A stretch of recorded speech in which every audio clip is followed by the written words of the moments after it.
दोस्तों, बीएड प्रथम सेमेस्टर के जो छात्र हैं, जो बार बार प्रश्न रिपीट किए जाते हैं, जिन पेपर का नाम है अधिगम एवं शिक्षा, पेपर का नाम है अधिगम एवं शिक्षा, इसका दूसरा नाम भी है अधिगम कर्ता का मानव विज्ञान। यह पेपर का नाम है दोस्तों, जो बार बार बीएड में रिपीट किए जाते हैं। इसमें जो एग्ज़ाम में महत्वपूर्ण प्रश्न आते हैं, जो रिपीट होते हैं, आज हम लोग वो सारे प्रश्न डिस्कस करेंगे। जितने भी प्रश्न आपको दिखाए जाएंगे स्क्रीन के ऊपर, प्रश्न उत्तर हम आपको बताएंगे दोस्तों। सुनना चाहे तो सुन सकते, लिखना चाहे तो लिख सकते हैं। अधिगम एवं शिक्षण पेपर का नाम है। इसका दूसरा नाम भी अधिगम कर्ता का मानव विज्ञान, ये भी नाम है। जितने ही प्रश्न है दोस्तों, ये सारे हमने लिख कर रखा हुआ है, जिससे कि हर एक प्रश्न याद करना हम लोग को संभव नहीं हो पाएगा। इसलिए जिससे कि आपको बताने में आसानी होगा, जो छोटे छोटे प्रश्न पूछे जाते हैं रिपीट, वो सारे प्रश्न आपको देखने को मिलेंगे एग्ज़ाम में। इसलिए अगर पहली बार विजिट किए हैं चैनल पर, पहले आप सब्सक्राइब कर लीजिए, जिससे कि फर्स्ट सेमेस्टर का जितने भी पेपर है सारे आपको प्ले लिस्ट में मिल जाएंगे। प्ले लिस्ट चेक करेंगे, सारे प्रश्न मिल जाएंगे फर्स्ट सेमेस्टर के। आने वाले समय में सेकेंड सेमेस्टर का भी होगा, वो भी हम लोग देखेंगे। पहला प्रश्न स्क्रीन के ऊपर देखिए, विकास किसे कहते हैं। ये पहला प्रश्न है, विकास किसे कहते हैं। स्क्रीन के ऊपर आपको दिख रहा होगा दोस्तों। इसका उत्तर लिखना है तो लिखिए, सुनना तो सुनिए। सामान्यतः लोग विकास का अर्थ बढ़ाना मानते हैं, जो कि गलत है। विकास का वास्तविक अर्थ है परिवर्तन। परिवर्तनीय का एक ऐसी प्रक्रिया है जो ऑलिवी क्रीम और सतत चलती रहती है, अतः प्रत्येक क्षण विकास हो रहा है। इस संदर्भ में हॉल लॉक का कहना है कि विकास बड़े तक सीमित नहीं है, वस्तु या तो वास्तविक और समानुपात प्रगतिशील क्रम में है, जो परिणति प्राप्ति में सहायक होते हैं। ये भी आपके प्रश्न कंप्लीट हो गए दोस्तों। नेक्स्ट प्रश्न देखिए दोस्तों, जो बार बार रिपीट होते हैं। ऑपरेटर शब्द से आप क्या समझते हैं।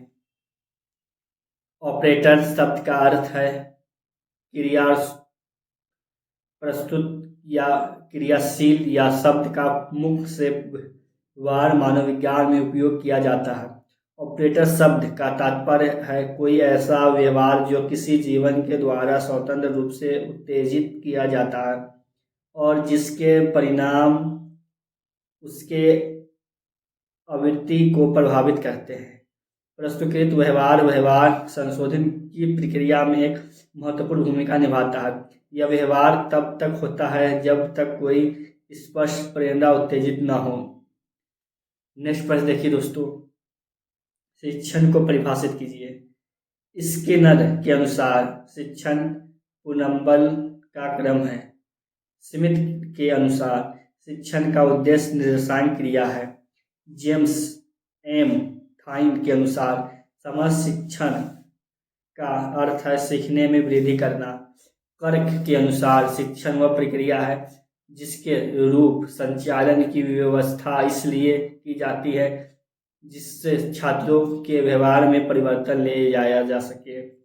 ये भी आपके प्रश्न कंप्लीट हो गए दोस्तों। नेक्स्ट प्रश्न देखिए, अधिगम क्या है। उत्तर लिखिए, अधिगम सीखना किसी स्थिति के प्रति सक्रिय है। व्यक्ति अपनी जनजातीय प्रवृत्तियों से प्रेरित होकर विभिन्न क्रिया करता है, जिससे वे नवीन परिस्थिति के संपर्क में आता है। तब तक वह अपनी प्रवृत्ति को संतुष्ट नवीन परिस्थिति के अनुसार अपनी पुरानी आवृत्ति के आधार पर करने में समर्थ नहीं हो पाता है, तो इस परिस्थिति के साथ संयोजन करने का प्रयास करने लगता है, जिससे परिणाम स्वरूप वह गलत व्यवहार छोड़ने लगता है। एक सफल व्यवहार को अपने लागते हैं। इस प्रकार उसकी पुरानी अनुभूतियाँ क्रमशः गतिशील या परिवर्तनीय होती है। अनुभूतियों में होने वाले गतिशील परिवर्तन या प्रयोजन को ही अधिगम कहते हैं। ये भी आपके प्रश्न कंप्लीट हो गए हैं दोस्तों। चलिए नेक्स्ट पर देखते हैं।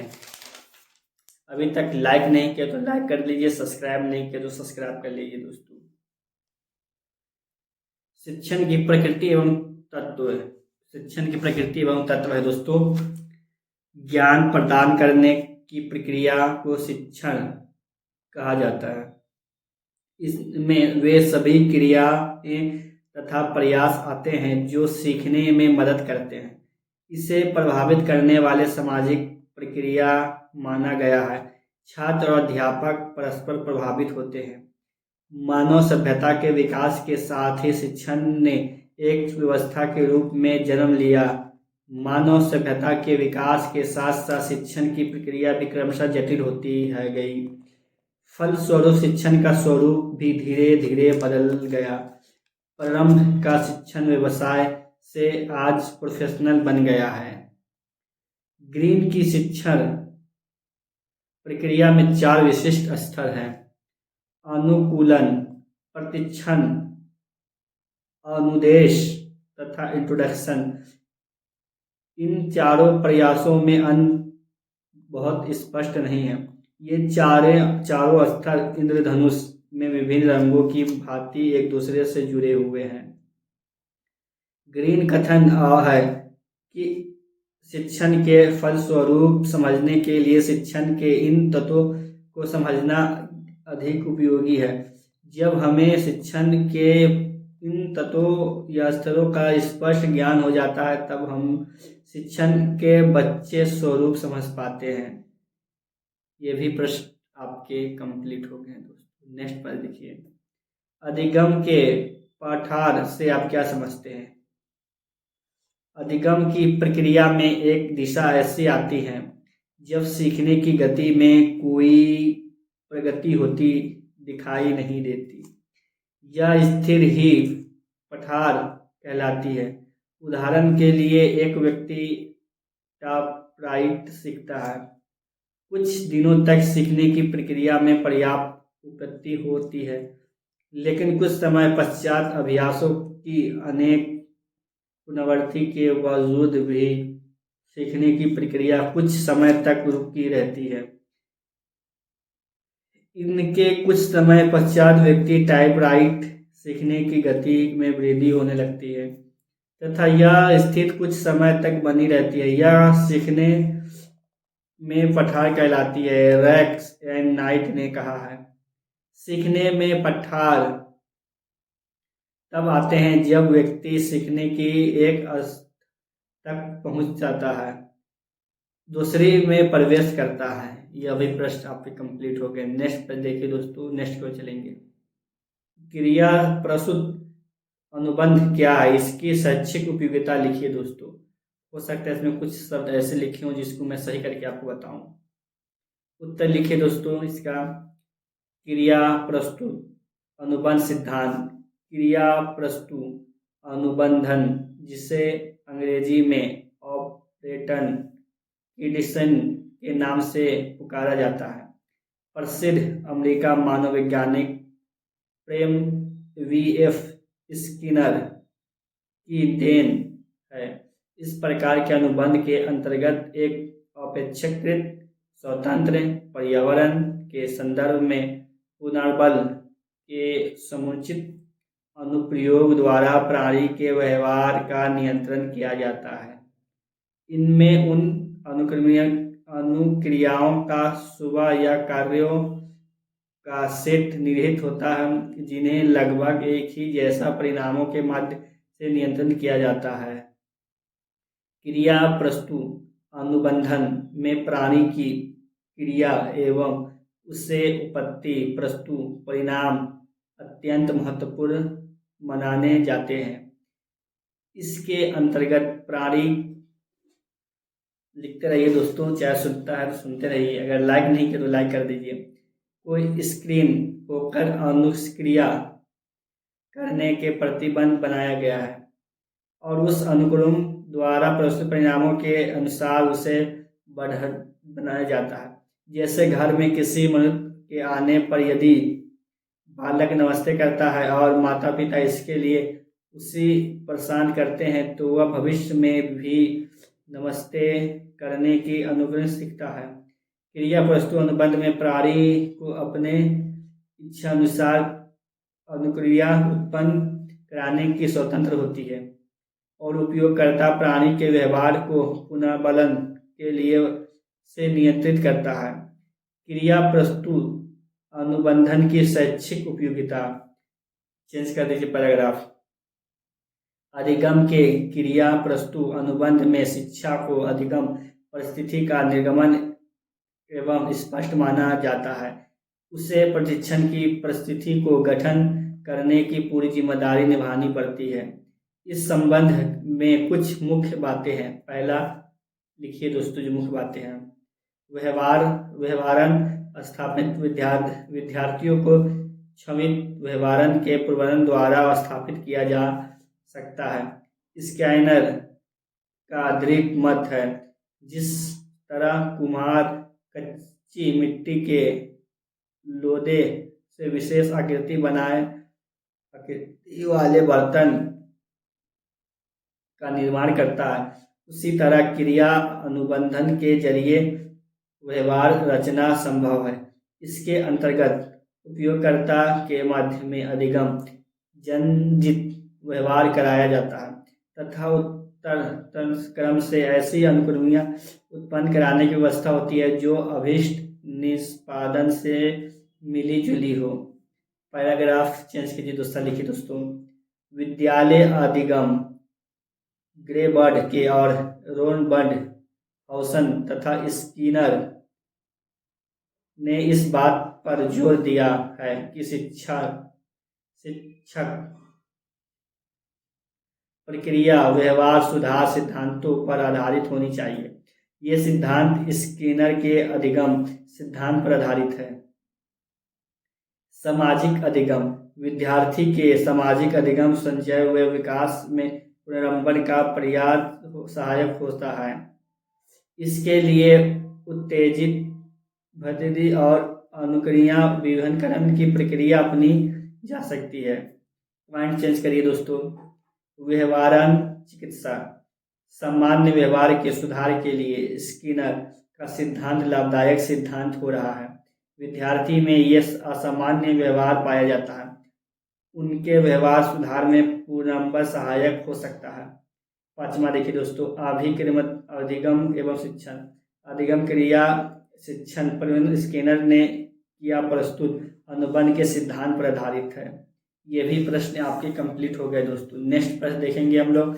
अभी लाइक नहीं किया तो लाइक कर दीजिए दोस्तों। बालक के विकास की विभिन्न अवस्थाओं का वर्णन कीजिए। जो बालक है उसके विकास का हम लोग को वर्णन करना है दोस्तों।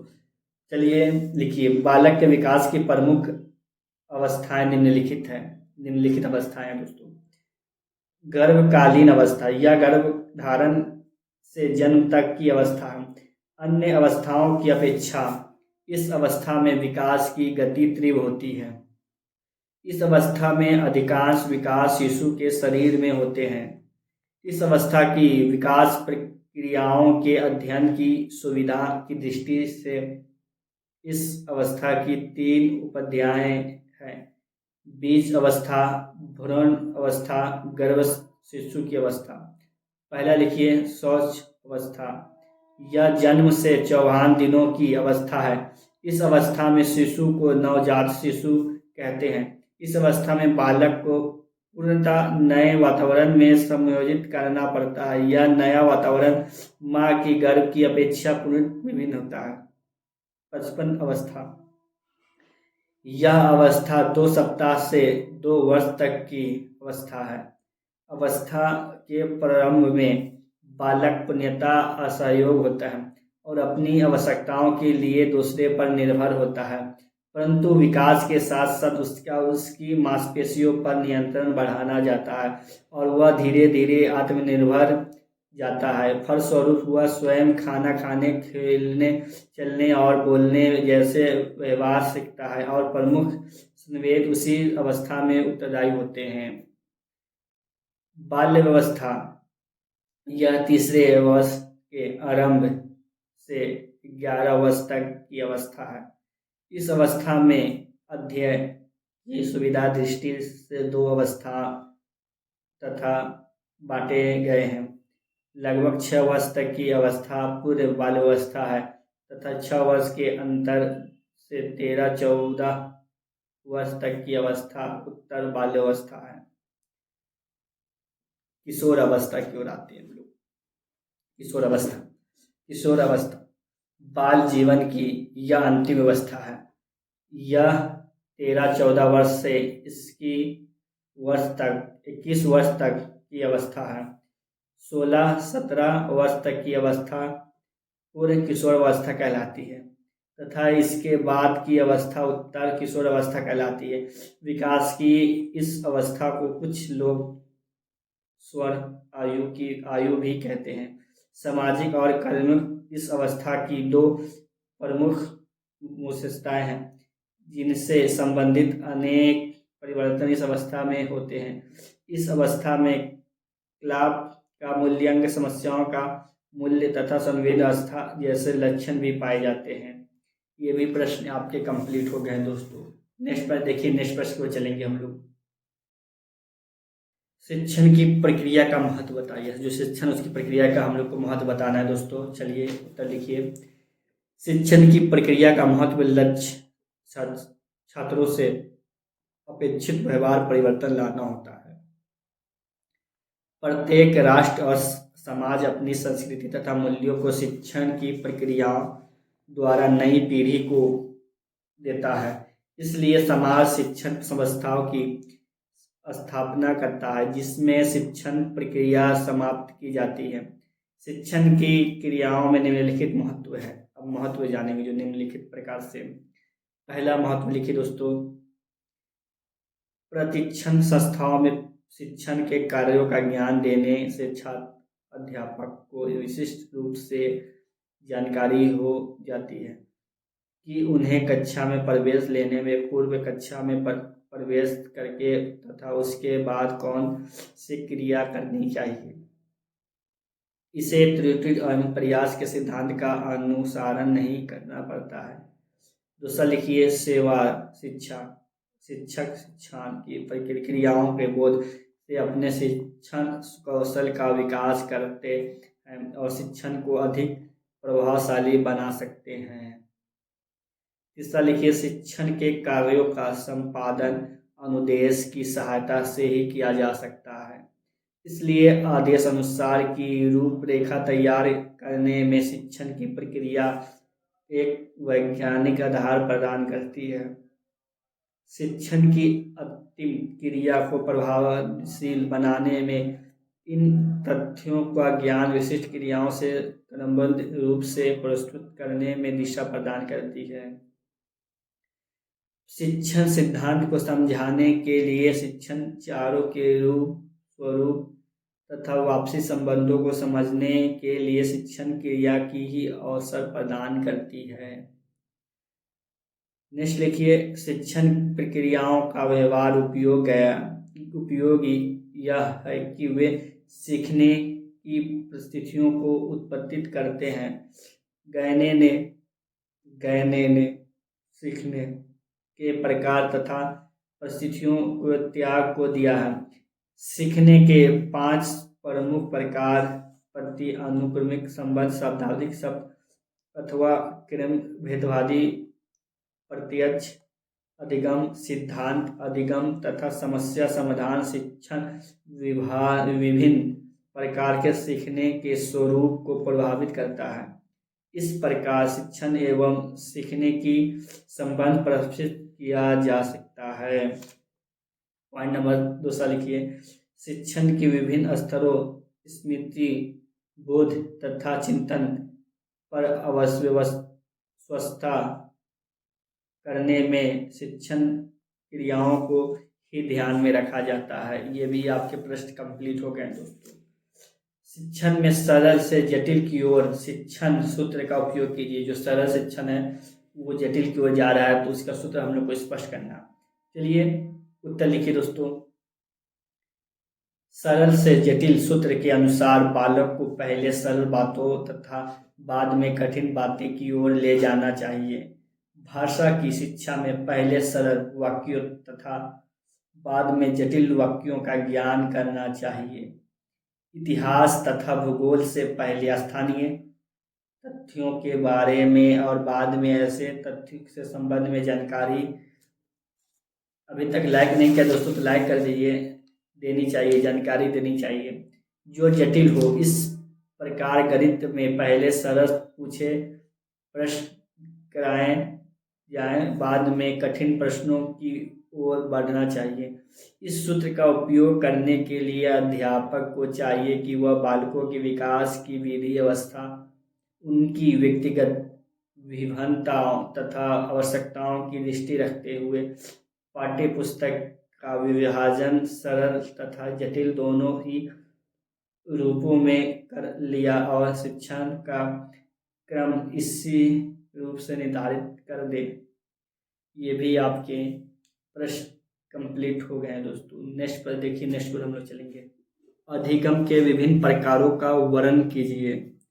इसका उत्तर लिखिए, अधिगम के प्रकार। अधिगम को सामान्यतः 8 भागों में बांटा गया दोस्तों।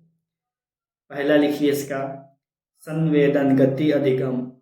संवेदन गति अधिगम व्यवहार में संशोधन का आसान तरीका है। इसमें बालक विभिन्न कौशल का अर्जन करता है तथा टाइपिंग, साइकिल चलाना, चित्र बनाना आदि। बौद्धिक अधिगम बालक के मानसिक विकास के साथ साथ उसकी तर्क शक्ति और बढ़ोतरी होती है। संवेदन गति से प्राप्त होने वाले ज्ञान के विकास का अर्जन ही बौद्धिक अधिगम है।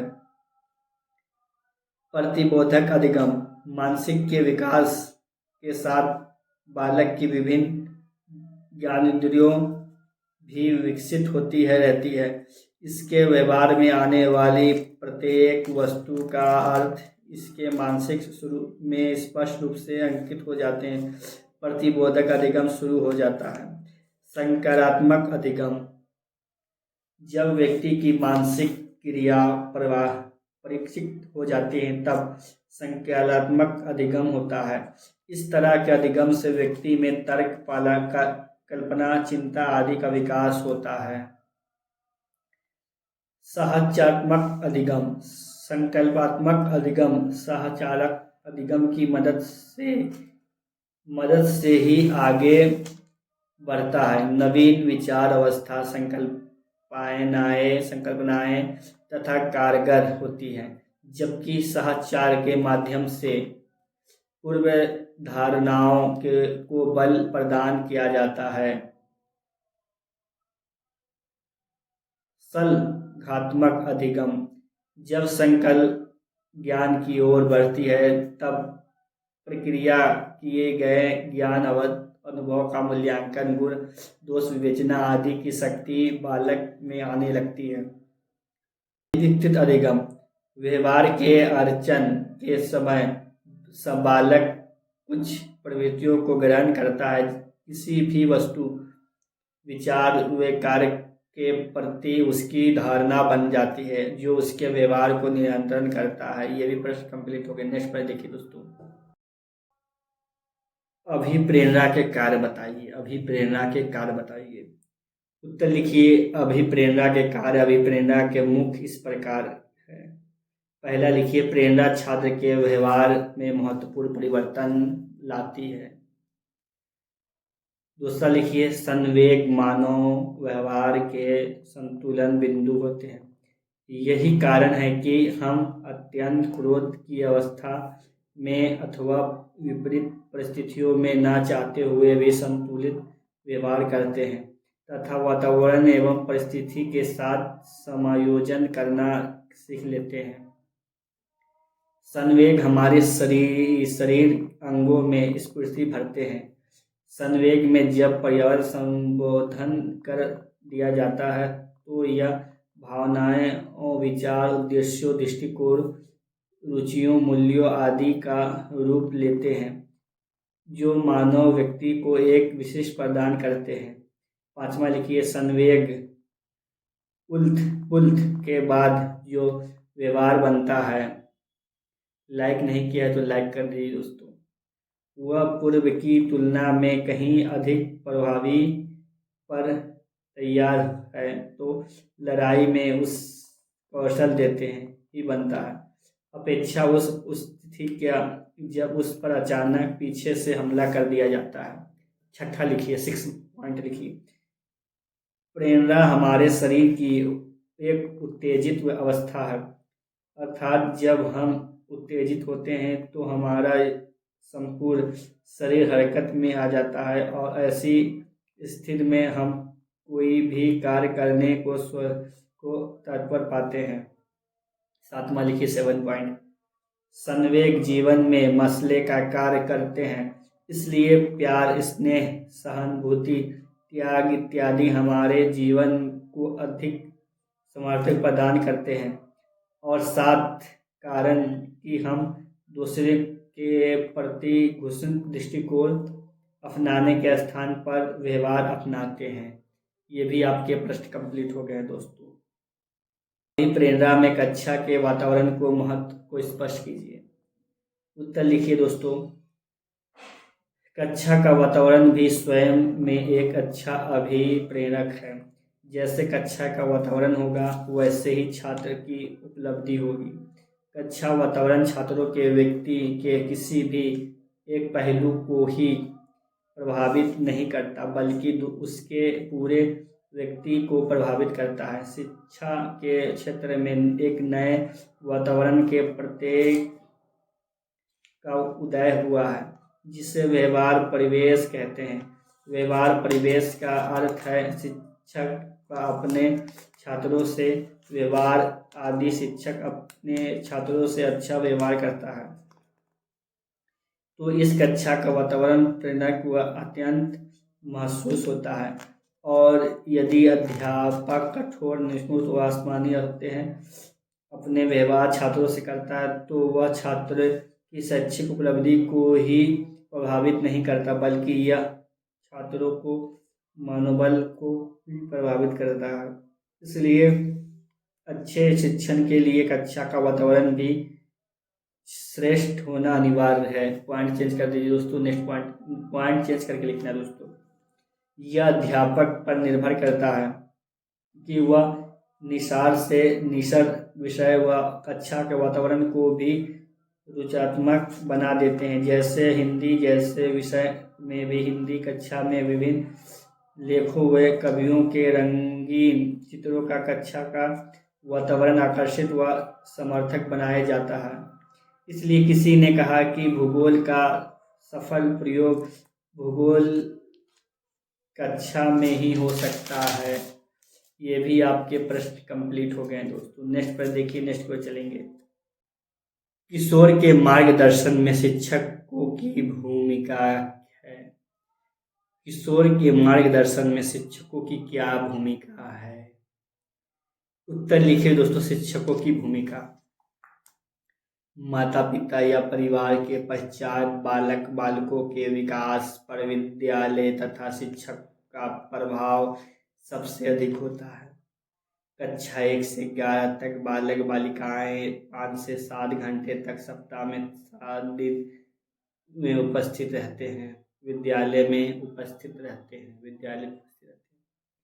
इन विद्यार्थियों की आयु 6 से 15 वर्ष तक के मध्य रहती है। इस प्रकार व्यक्ति के जीवन का 6 भाग विद्यालय में ही गुजर जाता है। भारत में अध्यापकों के दृष्टिकोण और मूल्यों में तथा छात्रों तथा उनके माता पिता दृष्टिकोणों और मूल्यों में बहुत अंतर पाया जाता है। 1947 ईस्वी तक अध्यापक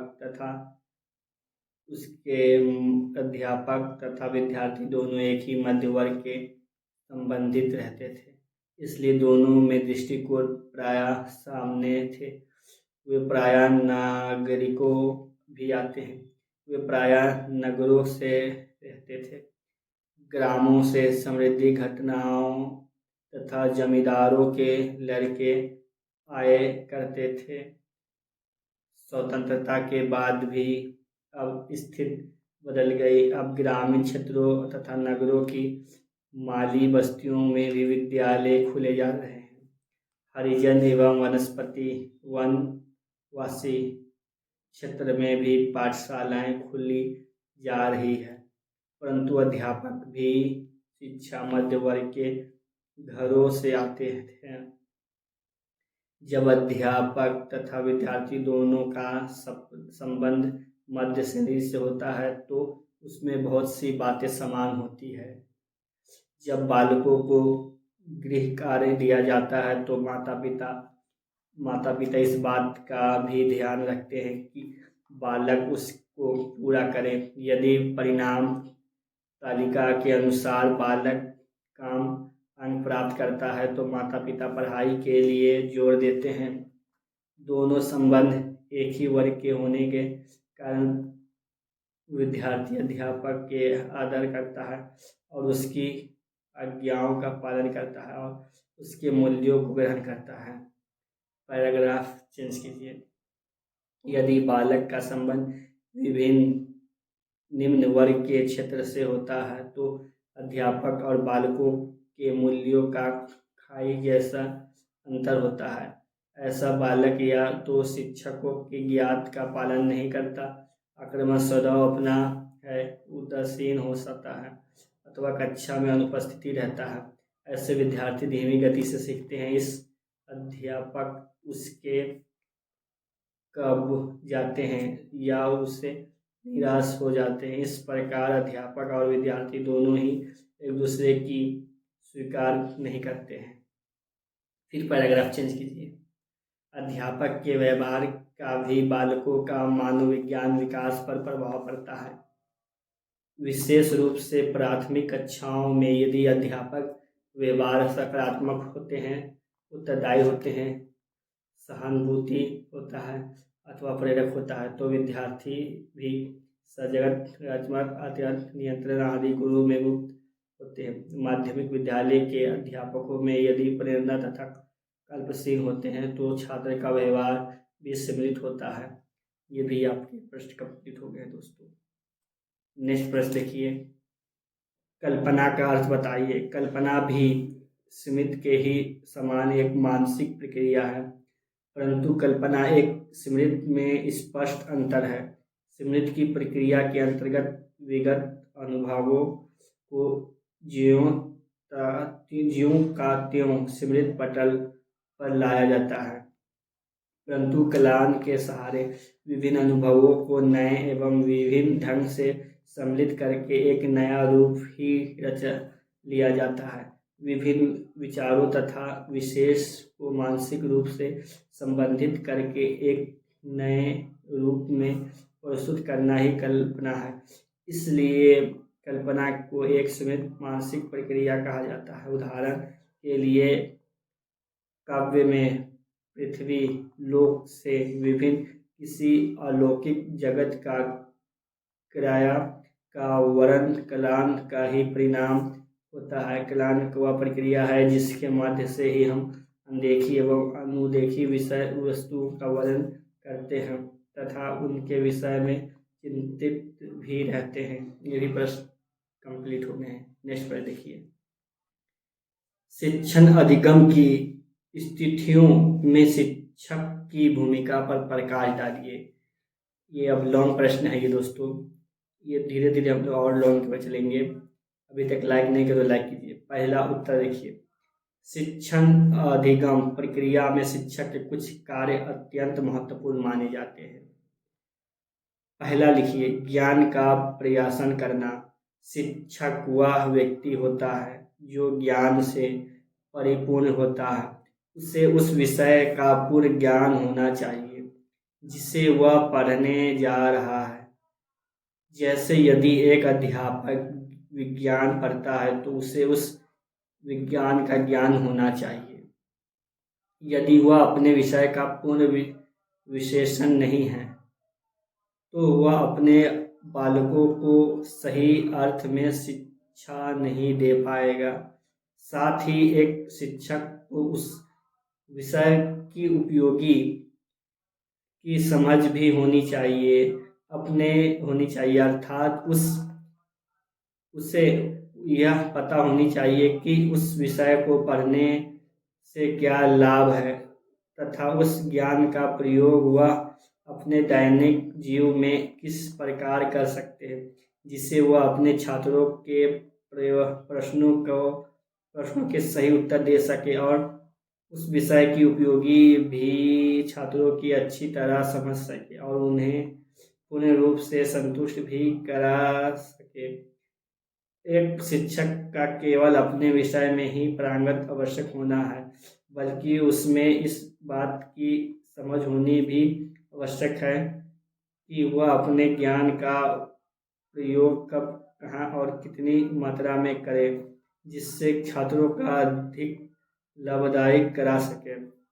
अपने विषय का अत्यंत ज्ञान होने पर जहाँ उसमें एक और उत्पन्न होता है, वह दूसरी ओर से छात्रों के अब समझ किसी प्रश्न को लेकर लज्जित नहीं होना पड़ता। एक शिक्षक के लिए यह भी आवश्यक है कि वह अपने विषय के साथ साथ अन्य विषयों का भी सामान्य ज्ञान रखे, जिससे आवश्यक पड़ने पर या तो प्रश्न पूछे पर वह ज्ञान का उपयोग कर सके, छात्रों के अन्य विषयों से संबंधित पूछे जाने वाले प्रश्नों का उत्तर दे सके, क्योंकि वह शिक्षक जो सभी विषयों पर पढ़ता है विद्यार्थियों पर अपना विशेष प्रभाव छोड़ता है। शिक्षक के लिए प्रमुख वृद्धि भी आवश्यक है। पॉइंट दूसरा लिखिए, सरल करने वाला। पॉइंट दूसरा दोस्तों, सरल करने वाला। शिक्षक वह व्यक्ति होता है जो जटिल सामग्री को सरल करके छात्रों के समक्ष प्रस्तुत करता है और पढ़ता है, जिससे छात्र उसका सरलता से अधिगम कर सके। शिक्षा में शिक्षण सिद्धांत काफ़ी जटिल होता है। शिक्षक अपनी अंतर्दृष्टि उपयोगी करके उन्हें सिद्धांतों का आत्मक करा लेता है और अपने ज्ञान के बल पर प्रतिहतों को फल परख समझ लेता है तथा छात्रों के समक्ष भी विभिन्न उदाहरणों की सहायता से जटिल अध्ययन सामग्री को संक्षेप तथा सरल करके उनके बौद्धिक स्तर के अनुसार प्रस्तुत करता है, जिससे वे उसका सरलता से अधिगम कर लेता है। अलग अलग आयु, योग्यता, अभिरुचि तथा शारीरिक परिवहन के बालकों के लिए विशिष्ट अध्ययन विधि की जरूरत होती है। इसलिए एक अच्छे शिक्षण के लिए पहले बालकों का मानसिक स्तर समझना आवश्यक है, पश्चात उसके अनुसार अध्ययन विभिन्न विधि उपयोग में लानी चाहिए और अध्ययन सामग्री के क्रमबद्ध करके प्रस्तुत करना चाहिए। इसके छात्र बहुत सरल से उस अध्ययन सामग्री के उदाहरण कर लेते हैं। निर्देशांक शिक्षक, पॉइंट नंबर तीसरा है निर्देशांक। शिक्षक को एक अच्छी निर्देशांक होना चाहिए। जीवन के प्रत्येक क्षेत्र में निर्देशांक का महत्व है, वैसे ही शिक्षण के क्षेत्र में भी निर्देशांक बहुत महत्वपूर्ण है। शिक्षक समय समय पर अभिरुचि तथा आकांक्षा पर विशेष ध्यान देता है, साथ ही उस मानसिक और शारीरिक योग्यताओं को भी ध्यान में रखकर निर्देशांक दिया जाता है, ताकि बालक अपनी कमजोरी तथा समस्याओं को दूर करके उसके यह समयानुसारी प्रक्रिया स्कूल की परिधि तक ही सीमित नहीं होती, बल्कि अनौपचारिक परिस्थितियों में भी जारी रहती है। इसलिए शिक्षक को ऐसे निर्देशांक अवश्य रखना चाहिए। पॉइंट नंबर चौथा लिखिए, अध्ययन के विभिन्न मनोवैज्ञानिक स्वरूप में सह अध्ययनात्मक। शिक्षक अध्ययन के लिए विभिन्न स्वरूपों में सहायक अध्ययनकर्ता के रूप में भी कार्य करता है। वह छात्र को प्रशिक्षण देने के लिए स्वयं, अभी तक लाइक नहीं किया तो लाइक कर दीजिए, स्वयं भी अध्ययन करता है तथा शिक्षण सामग्री के संक्षेप और क्रमबद्ध करता है और उससे उस सरल रूप में छात्रों को प्रेरित करता है। वह कई प्रकार की शिक्षण विधियों में उपयोगी शिक्षण विधियों का चुनाव करता है। ये आपके प्रश्न कंप्लीट हो गए हैं दोस्तों। अब हम लोग नेक्स्ट प्रश्न को चलेंगे। नेक्स्ट देखेंगे प्रश्न, उच्चारण को स्पष्ट कीजिए। उत्तर लिखिए दोस्तों, बच्चों में उच्चारण क्षमता का विकास प्रारंभ में अनुकारक के आधार पर प्रदर्शित होता है। होता है। बच्चे अपने घर के सदस्यों द्वारा बोले गए शब्द या वाक्यों को सुनने पर उनका अनुकरण करके उच्चारित करने का प्रयास करता है। इस प्रकार बच्चों के उच्चारण पर घर या पर्यावरण के सदस्यों का स्पष्ट प्रभाव पड़ता है। बच्चों के उच्चारण प्रतिमानों में परिवर्तन होता रहता है, परंतु किशोरावस्था में उच्चारण में स्थिर आती है और उनका उच्चारण प्रतिमान एक निश्चित प्रकार का हो जाता है। पॉइंट चेंज कीजिए। बच्चों की उच्चारण योग्यता पर वैवाहिक विविधताओं का प्रभाव पड़ता है। उदाहरण के लिए कुछ बच्चे स्पष्ट बोलते हैं एवं कुछ बच्चों का उच्चारण काफ़ी अस्पष्ट होता है। अस्पष्ट अवस्था अशुद्धि उच्चारण बनाने पर उन्हें सही उच्चारण आवश्यक बनाना चाहिए, अन्यथा उनमें उच्चारण संबंधी दोष उत्पन्न होने लगेंगे जो बाद में आदत बन जाती है। उदाहरण के लिए कुछ बच्चे घोड़ा के साथ पर घेरा करते सुने जाते हैं। इन दोषों को अवश्य दूर करना चाहिए। उच्चारण क्षमता पर आयु वृद्धि का अभ्यास का स्पष्ट प्रभाव पड़ता है। डेविस का कहना है कि अशुद्धि उच्चारण वाले बच्चों का शब्द भंडार सीमित होता है तथा वे लघु वाक्यों का प्रयोग करते हैं और उन्हें भाषा प्रभाव का अनुभव होता है। मैकर्थ के अनुसार 3/1/2 वर्ष के उच्चारण प्रायतः स्पष्ट है और लड़कों की तुलना में लड़कियों में उच्चारण की स्पष्टता पहले प्रदर्शित होता है। ये आपके प्रश्न कंप्लीट हो गए हैं दोस्तों। नेक्स्ट प्रश्न देखिए, सामाजिक विकास का अर्थ बताइए। सामाजिक विकास का अर्थ, उत्तर लिखिए। उस प्रक्रिया को सामाजिक विकास का प्रक्रिया माना जाता है जिसके द्वारा वह सामाजिक परंपराओं और रूढ़ियों के अनुसार व्यवहार करता है तथा अन्य लोगों से सहयोग करना सीखता है। दूसरे शब्दों में सामाजिक विकास का अर्थ बालक का समाकरण करना, समाज में रहकर ही वह अपनी आवश्यकताओं की पूर्ति करता है और अपनी जन्मजात शक्तियों और प्रवृत्तियों का विकास करता है।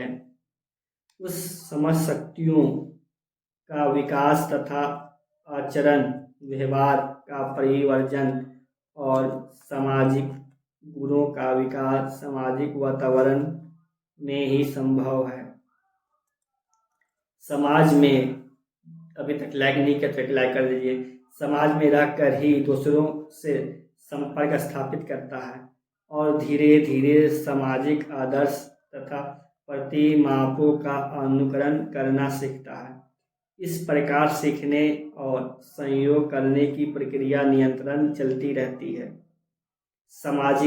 सामाजिकता के विकास से बालक में संयोजन की क्षमता उत्पन्न होती है।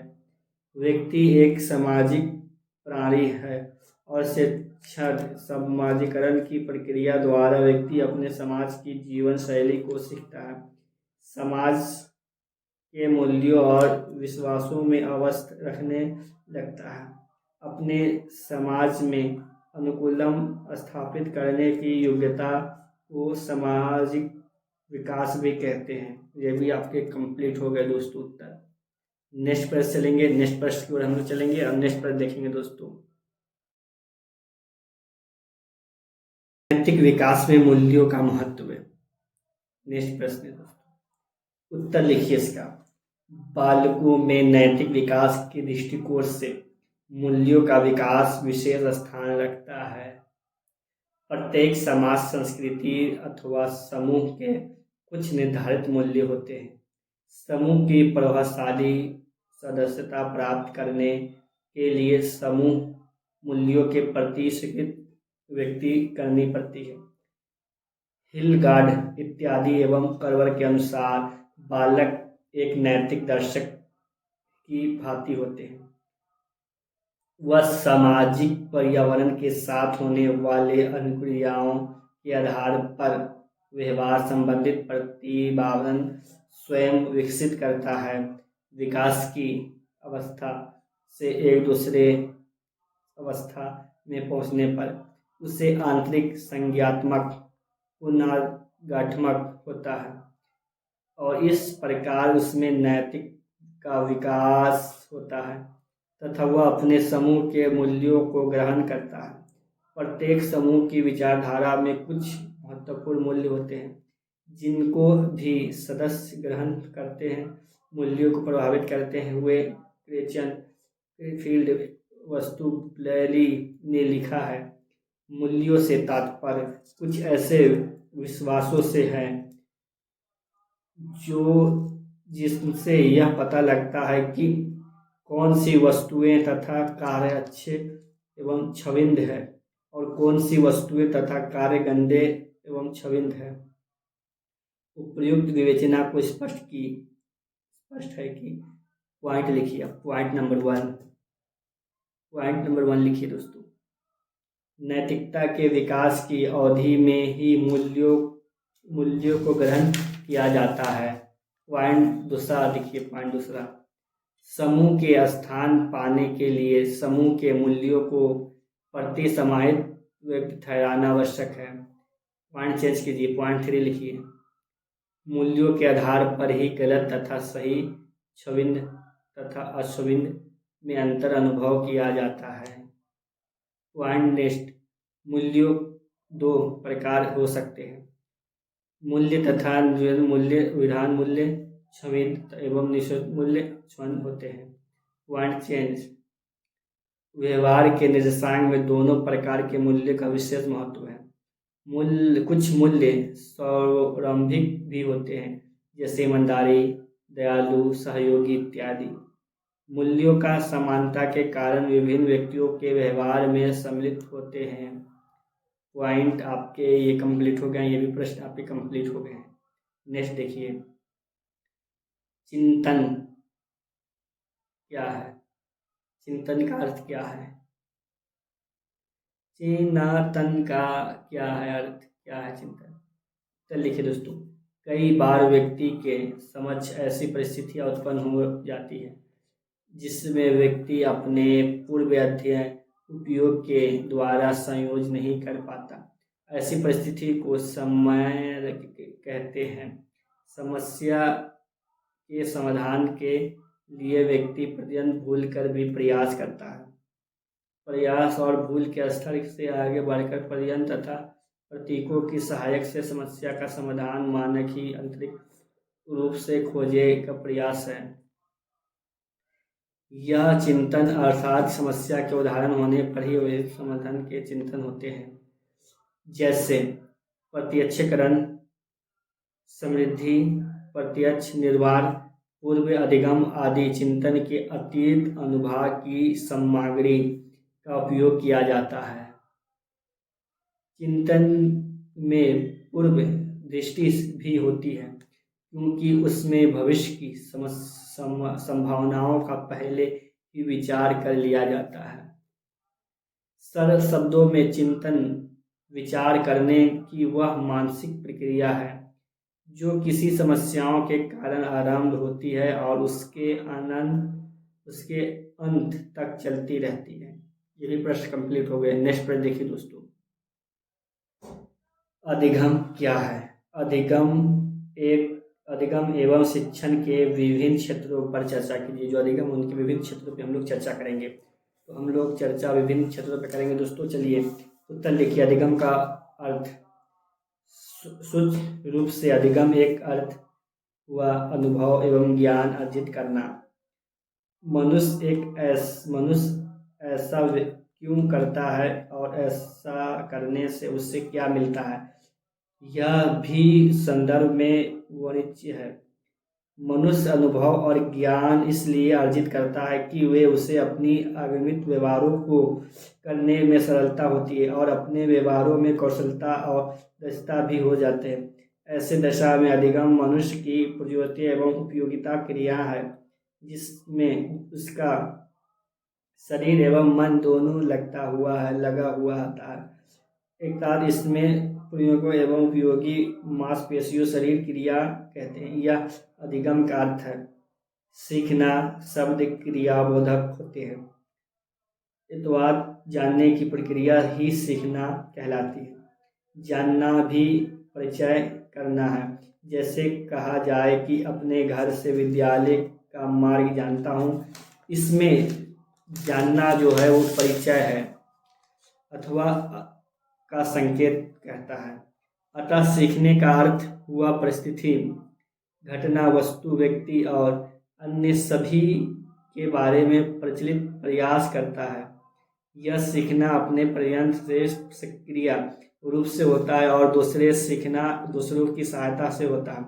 यह निष्कर्ष रूप से होता है कि चाहे जिस तरह से परिचय अर्जित किया जाता है वह सीखना ही कहा जाता है।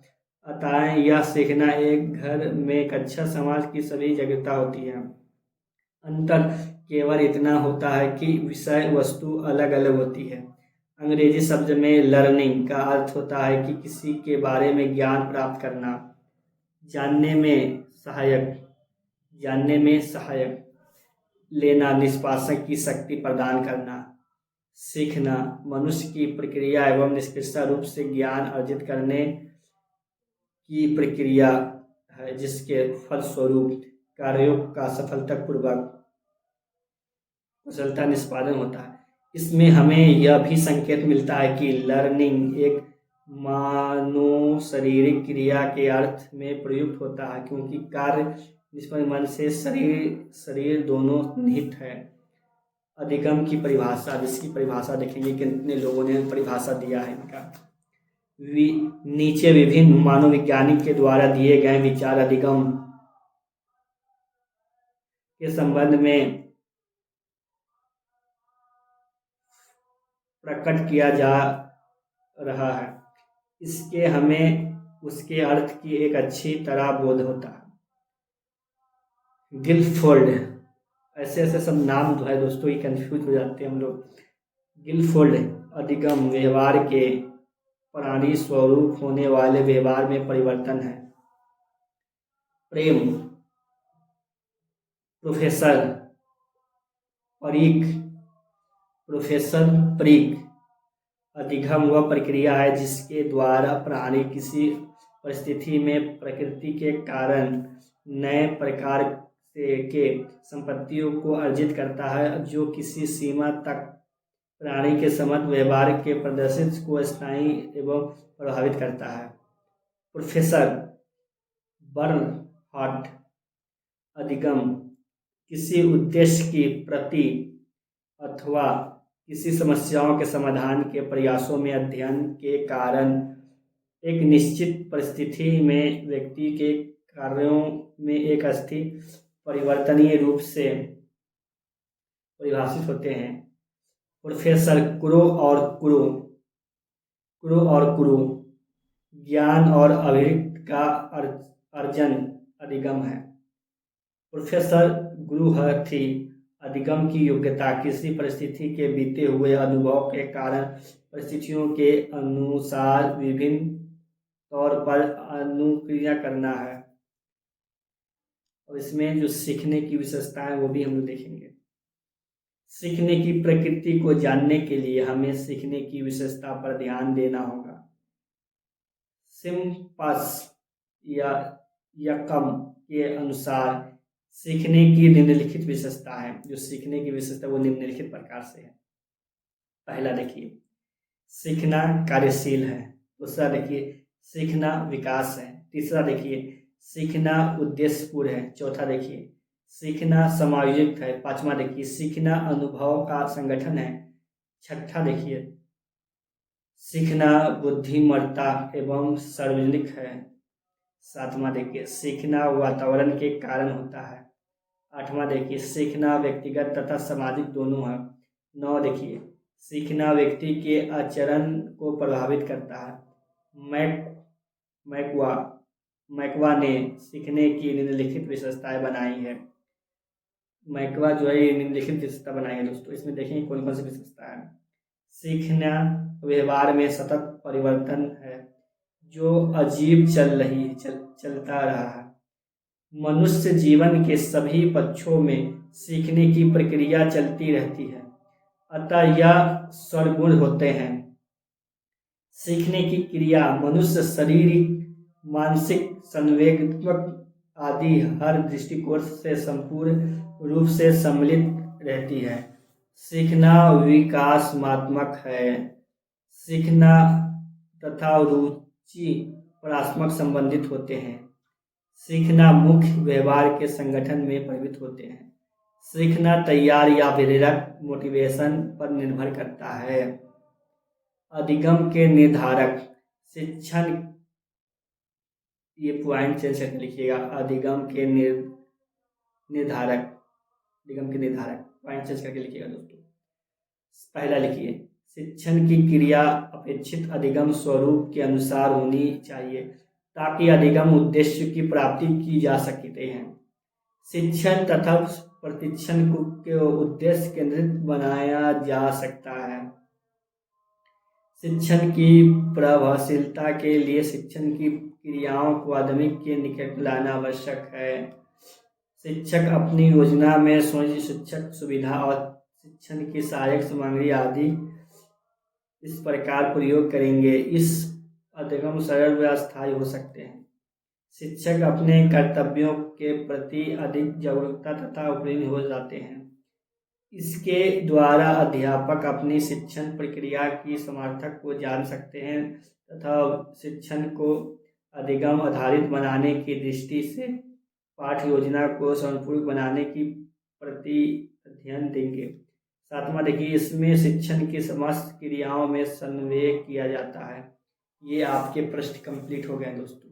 नेक्स्ट पर देखेंगे, नेक्स्ट प्रश्न पर हम लोग चलेंगे। अभी तक लाइक नहीं किया तो लाइक कीजिए, सब्सक्राइब नहीं किया तो सब्सक्राइब कर लीजिए दोस्तों। कल्पना के विकास और शिक्षा के संबंध को स्पष्ट कीजिए। उत्तर लिखिए दोस्तों। कल्पना के विकास के संबंध में कई प्रयोग किए गए हैं। इन प्रयोगों का निष्कर्ष यह निकलता है कि कल्पना का विकास होता है। यह विकास शरीर की प्रवृत्ति और मन की प्रौढ़ता पर निर्भर है। ज्यों-त्यों व्यक्ति का विकास होता है, उसके अनुभव बढ़ते जाते हैं। अनुभवों में वृद्धि का फल यह होता है कि व्यक्ति बहुरुचि का विकास करता है और ऐसा करने में उसकी कल्पना शक्ति का भी विकास होता है। यह कहा जा चुका है कि कल्पना का आधार प्रतिमान है। यदि हम प्रत्यक्ष ज्ञान नहीं करते हैं तो प्रतिमाएं नहीं बनेंगी और प्रतिमाओं के बिना कल्पना की स्पष्टि नहीं होती है। इसका तात्पर्य यह हुआ कि ज्यों-त्यों हमारा अनुभव बढ़ता जाता है, हमारी कल्पना शक्ति में विकास होता जाएगा। हमारा अनुभव यदि सीमित होगा, विस्तृत होगा, अनुभवी व्यक्तियों का प्रेरित परिस्थिति का ज्ञान होता है और वे कई संकट आ जाने पर घबराते नहीं, वरना उस संकट के परिणाम की कल्पना करके उसे दूर करके का प्रयास करते हैं। मान लीजिए एक रेल के इंजन का ड्राइवर गाड़ी चला जा रहा है। मार्ग उसे एक स्थान पर प्लेटें इधर उधर होने की शंका होती है। यदि वह अनुभवी और प्रौढ़ मन का व्यक्ति होता है तो वह अनेक यात्रियों के विनाश की कल्पना करके गाड़ी तुरंत रोक देगा, अन्यथा वह दुर्घटना को रोक नहीं सकेगा। पॉइंट चेंज कर दीजिए दोस्तों। विस्तृत अध्ययन एवं यात्रा से व्यक्ति का अनुभव बढ़ता है। वैज्ञानिक अन्वेषण, कलाकृतियों, कविता, उपन्यास, कहानी, नाटक आदि व्यक्ति के अनुभव में वृद्धि करते हैं एवं उसकी कल्पना का विकास करते हैं। काव्य एवं उपन्यास का इस दृष्टि से विशेष महत्व है। काव्य में कल्पना का संयोग स्फुट होना होता है। कवि कल्पना के ही सहारे नेतृत्व युग में जाकर रावण के वृद्धि का वर्णन करता है। द्रौपद में पहुंचकर भगवान श्री कृष्ण की लीलाओं का वर्णन करता है और न जाने कितने पर्वतों के अनिरुद्ध में बैठकर भावनाओं के हार गूंथा है। पाठक भी अपने को इस स्थिति में रखकर कविता का अध्ययन करता है, अतः उसकी भी कल्पना शक्ति का विकास होता है। पॉइंट फिर चेंज कर दीजिए दोस्तों, पैराग्राफ चेंज करके लिखिए। जब हम हाथ से काम करते हैं तो उस काम की अनेक भावनाओं की ओर हमारा मन दौड़ता है। बेसिक शिक्षा में हस्तकला को कल्पना के विकास की समस्त प्राणी माना जाता है। कल्पना की शक्ति में चाहे बहुत अधिक उत्पत्ति न की जा सके, किंतु इस शक्ति में अनुभव से बहुत अधिक विकास किया जा सकता है। अतः हम सबका यह कर्तव्य है कि हम अपनी कल्पना के विकास का प्रयत्न करते रहते हैं। कल्पना के विकास की ओर ध्यान देने का कार्य यह भी है कि कल्पना को मानांतरित न बना दिए जाए। जो व्यक्ति सदा सफलता के विघ्न दिखते रहते हैं और मंसूबों के हाईवे किले बनाते रहते हैं, उनका मानसिक व्यवस्था संतुलित नहीं रह जा सकता। इसके लिए आवश्यकता है कि कल्पना के समुचित विकास की पैराग्राफ फिर चेंज कीजिए। कल्पना का विकास सभी व्यक्तियों एक समान नहीं रह सकते हैं। कुछ व्यक्ति कल्पना का अधिक वेग से विकास करते हैं तो कुछ में यह प्रगति बड़ी ही मध्य होती है। प्रतिभावनाओं का सुधार कवि, लेखक, कलाकार आदि कल्पना द्वारा नए विचारों, नियमों एवं सिद्धांतों को जन्म देते हैं, जबकि जनसाधारण केवल जिनका अनुरूप करके उनका कल्पनाओं को जीवन में व्यवहारित ही कर पाते हैं। साधारण व्यक्ति और सामान्य समुदाय में कभी कभी केवल कल्पना ही अंतर दिखाई जाती है। ये भी आपके प्रश्न कंप्लीट हो गए हैं दोस्तों। अब हम लोग नेक्स्ट प्रश्न देखेंगे, नेक्स्ट प्रश्न की ओर चलेंगे दोस्तों। अभी तक वीडियो को लाइक नहीं किया तो लाइक कीजिए, सब्सक्राइब नहीं किया तो सब्सक्राइब कीजिए। चलिए नेक्स्ट प्रश्न की ओर चल के हम लोग नेक्स्ट प्रश्न देखते हैं।